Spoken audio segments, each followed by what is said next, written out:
My first question relates to the provision of personal protective equipment to healthcare workers. Evidence presented last year at the COVID inquiry proved beyond doubt that HSE knew COVID-19 was an airborne disease from a very early stage in the pandemic. HSE issued guidance to its inspectors in April 2020, which confirmed that, and I quote, "The virus transmits when someone breathes in aerosolized droplets from an infectious person." This guidance confirmed that people were at risk of airborne infection if, and again I quote, "they were within a meter of someone aerosolizing the virus, e.g. through coughing," which of course was quite a symptom of COVID-19. HSE also knew that healthcare workers caring for infectious persons are invariably within a meter of that person, who by definition is a source of that aerosolized virus. HSE therefore knew that healthcare workers were at considerable risk of contracting the disease themselves, and unless equipped with appropriate personal protective equipment, likely to become seriously ill or even die.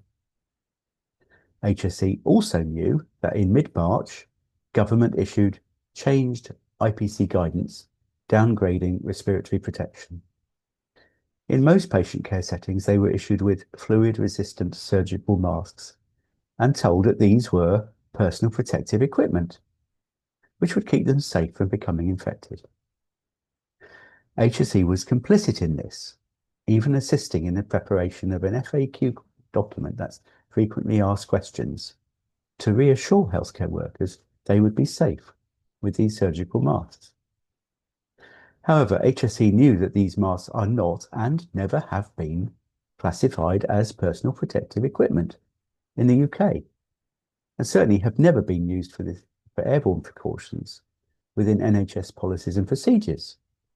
HSE therefore knew this to be a lie, being promulgated on an astronomical scale by ministers, the Department of Health, Public Health England, and the NHS.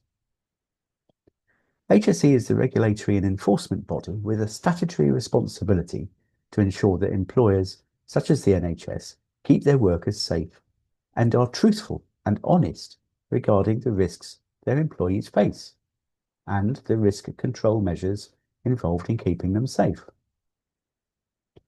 Yet HSE stood by and took no action whatsoever to stop these government agencies from continuing with the egregious lie that surgical masks are PPE, lulling those who were at greatest risk into a false sense of security.